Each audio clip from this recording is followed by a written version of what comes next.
Hello ladies and gentlemen. അങ്ങനെ കുറേ നാൾക്ക് ശേഷമാണ് ഒരു വീഡിയോ ഇടുന്നത്. എന്ത് പറയാനാ, കുറേ തിരക്കുകളും കാര്യങ്ങളും ഒക്കെ ഉണ്ടായിരുന്നു. പിന്നെ വീഡിയോ എടുക്കാനാണേലും ഒരു മൂഡും ഇല്ലായിരുന്നു. അതായിരുന്നു ഏറ്റവും വലിയ റീസൺ. പിന്നെ അതല്ലാണ്ട് തന്നെ വേറെ കുറേ പ്രശ്നങ്ങളും കാര്യങ്ങളും തിരക്കുകളും ഒക്കെ ഉണ്ടായിരുന്നു. അതുകൊണ്ടാണ് ഈ ഒരു 3 to 4 months വീഡിയോസ് ഇല്ലാണ്ടായിപ്പോയത്. സിനിമകൾ കാണുന്നുണ്ടായിരുന്നു ഞാൻ. ചില സമയത്തൊക്കെ എൻ്റെ സ്റ്റോറീസ് വഴി ഞാൻ എൻ്റെ ഒരു ചെറിയൊരു റിവ്യൂ ഇടുന്നുണ്ടായിരുന്നു.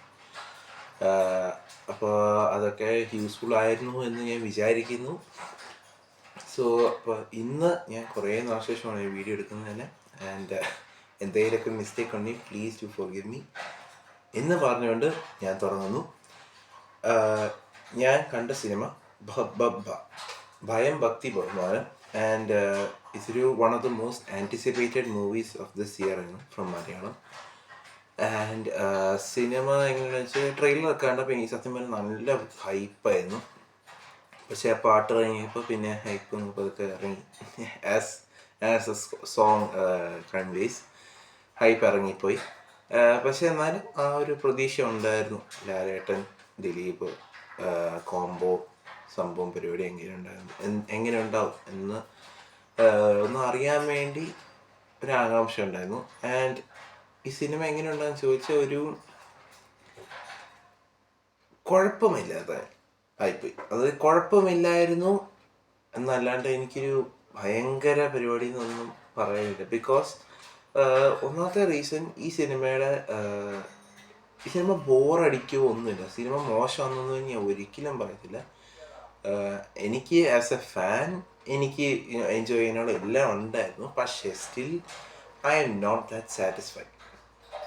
ബിക്കോസ് ഇതിൻ്റെ ഒന്നാമത്തെ പ്രശ്നം ഇതിൻ്റെ സ്ക്രിപ്റ്റാണ്.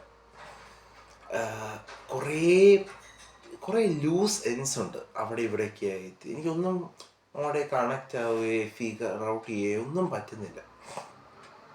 എസ്പെഷ്യലി ആ ഒരു ഇമോഷണൽ പരിപാടി അത് നമുക്കൂടി കണക്റ്റ് ആവണ്ടേ. And that is not coming. ആ ഒരു സംഭവം വരുന്നില്ല എനിക്ക്. അതായത് നമുക്ക് അവസാനമാകുമ്പോൾ ബൈജുവിൻ്റെ ആ ക്യാരക്ടറിനോട് നമുക്ക് വരേണ്ട ദേഷ്യമുണ്ട്. ആൻഡ് അത് എനിക്ക് പേഴ്സണലി ഫീൽ ചെയ്തില്ല. അങ്ങനെ കുറേ പ്രശ്നങ്ങളും പിന്നെ ലോജിക്ക് അത് ഞാൻ വിളയെ കളഞ്ഞേക്കും. Because as the film compels us to do no logic, only madness. പക്ഷെ ആ മാഡ്നെസ് ആണെങ്കിലും അവിടെ വർക്കാവുന്നില്ലെന്നുള്ളതാണ്. ആ മാഡ്നെസ് എന്ന് പറയുന്ന ആ ഒരു ഇതുണ്ടല്ലോ, അത് കിട്ടുന്നില്ല. അത് ഇപ്പോൾ ആവേശത്തിലൊക്കെ കിട്ടുന്ന ടൈപ്പ് ഒരു മാഡ് ഫൺ റൈഡ് പരിപാടി ഉണ്ടല്ലോ, അത് എനിക്ക് ഈ സിനിമയ്ക്കകത്ത് എവിടേക്കോ ഉണ്ട്. പക്ഷേ ആ ഒരു full through out complete പടത്തിനകത്തില്ല.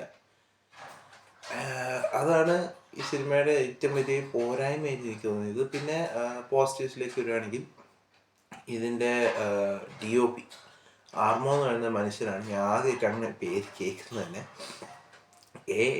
ARMO ആർമോ എന്ന് പറയുന്ന മനുഷ്യനാണ് ഇതിൻ്റെ DOP ഹാൻഡിൽ ചെയ്തേക്കുന്നത്. കിട്ടില്ല DOP ആയിരുന്നു. സിനിമാറ്റോഗ്രാഫി വർക്ക് നല്ല രസമുണ്ട്. ഇട്ടുകൊണ്ടാണ് നല്ലൊരു കളർ ടോണും നല്ല ബ്രൈറ്റ് കളർ ടോണും പിന്നെ നല്ല ഷോർട്സും കാര്യങ്ങളൊക്കെ ഉണ്ടായിരുന്നു.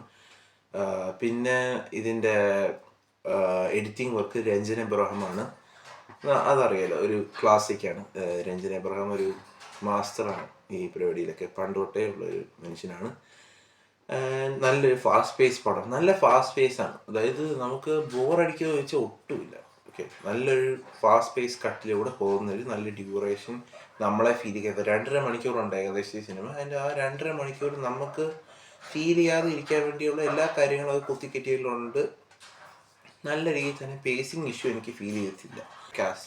കാസ്റ്റ് ഡെഫിനറ്റ്ലി പറഞ്ഞു.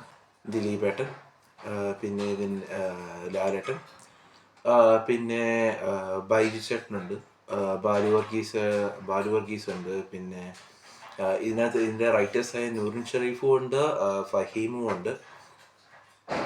പിന്നെ ആരുള്ളത്, ഇഷ്ടം പോലെ ആൾക്കാരുണ്ട്, ഒരുപാട് ആൾക്കാരുണ്ട്. തുരു കാസ്റ്റിംഗ് ആണ്. അവസാനമൊക്കെ ഒരാളുണ്ട്, അത് എന്തിനോ എന്തോ എനിക്ക് അതൊന്നും ആവശ്യം പോലും ഇല്ല. പറഞ്ഞില്ലേ, ഇതിനി സെക്കൻഡ് പാർട്ട് ഉണ്ട്. അതാണ് ഇതിൻ്റെ എൻഡിങ്ങിലെ ഒരു എപ്പിലോഗ് പോലെ ഇതിന് സെക്കൻഡ് പാർട്ട് ഹിറ്റ് ചെയ്യുന്നുണ്ട്. ഒരു കാര്യമില്ല. There is no use in doing that. അത്രേ എനിക്ക് പറയാനുള്ളൂ. Instead of doing that second part, I will tell the writers to go for another movie. ഇപ്പോൾ നിങ്ങൾക്ക് ഏകദേശം ഒരു ഐഡിയ ഉണ്ട്. ഓക്കെ, ഇത് ഇവരുടെ ഫസ്റ്റ് റൈറ്റിംഗ് ആണ്. സോ അതുകൊണ്ട് നമുക്കൊന്നും പറയാൻ പറ്റില്ല. ഓക്കെ, പക്ഷെ ഞാൻ പറയുന്നുണ്ട്, ഇത് മനസ്സിലാക്കി ഇവിടുന്ന് കിട്ടുന്ന നെഗറ്റീവ്സോ എന്തെങ്കിലുമൊക്കെ നിങ്ങൾക്ക് കറക്ഷൻ വരേണ്ട സ്ഥലത്ത് നോക്കിയിട്ട് next time for the next film you do the corrections and make A EPIC film.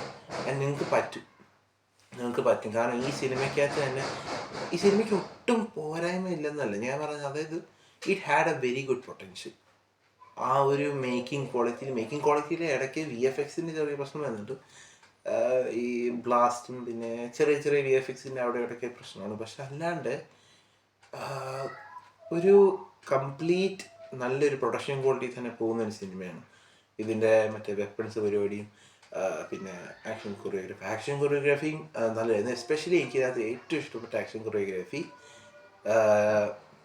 നമ്മുടെ ബാലു വർഗീസിൻ്റെ ഒരു സാധനമുണ്ട്. കാര്യം ഇല്ലോജിക്കലാണ്, പക്ഷേ അത് അവർ എക്സിക്യൂട്ട് ചെയ്തേക്കുന്ന രീതി, ആ ഒരു സീനെ പറ്റിയ കളർ ടോണൊക്കെ കിട്ടുമായിരുന്നു. എനിക്ക് ഭയങ്കര ഇഷ്ടപ്പെട്ടു ആ സാധനം. പിന്നെ മോഹൻലാൽ ലാലേട്ടൻ്റെ സീൻസൊക്കെ വരുമ്പോൾ നമുക്ക് ആ ഒരു ഓറ കിട്ടുന്നുണ്ട്. ഞാൻ പോയതൊരു പാക്ഡ് തിയേറ്ററിലാണ്. അപ്പോൾ അതുകൊണ്ട് തന്നെ എനിക്ക് ആ ഒരു ഫീലിംഗ് കിട്ടി. കൈയടിക്കാനും വിസിലടിക്കാനും ഒക്കെ ആൾക്കാരുണ്ടായിരുന്നു. സോ ഈ പടം കാണാൻ പോകുന്നുണ്ടെങ്കിൽ അങ്ങനത്തെ തിയേറ്ററിൽ തന്നെ പോകണം. ഓക്കെ, നമ്മൾ ഒരിക്കലും ഒരു ആളില്ലാത്ത തിയേറ്ററിൽ പോയിട്ട് കാര്യമില്ല. You should be in A very good audience. എന്നാലേ നിങ്ങൾക്ക് ആ ഒരു സുഖം കിട്ടത്തുള്ളൂ എന്ന് പറയാണ്. ആൻഡ് ഓവറോൾ ഇത്രയാണ് എൻ്റെ ഒരു അഭിപ്രായം. It was A one time watchable fun ride. Fun ride എന്ന് പറയാൻ ഈ എലമെൻറ്റ്സ് ഉള്ളതുകൊണ്ട്, എവിടെയൊക്കെ ആയിട്ട് ചെറിയ എലമെൻറ്റ്സ് ഉള്ളതുകൊണ്ട് ഞാൻ പറയാം it was A fun ride. So if you are A complete fan, അത് എനിക്കിത് കാണുമ്പോൾ ഗുഡ് ബാഡ് അഗ്ലിയാണ് ഓർമ്മ വന്നത്. നിങ്ങൾക്ക് ഗുഡ് ബാഡ് അഗ്ലി തന്നുണ്ട്. അതായത് ഒരു ലോജിക്കില്ലാണ്ട് പക്ക സ്പൂഫ് മെറ്റീരിയൽ, അവിടെ ഇവിടെ റെഫറൻസും കാര്യങ്ങളും ബഹളമൊക്കെ ആയിട്ട് വെടിയും പുകയും മറ്റേ ആ ഒരു സംഭവം ഉണ്ടല്ലോ, അതാണ് ഇത് മലയാളത്തിൻ്റെ ഗുഡ് ബൈ അഗ്ലി.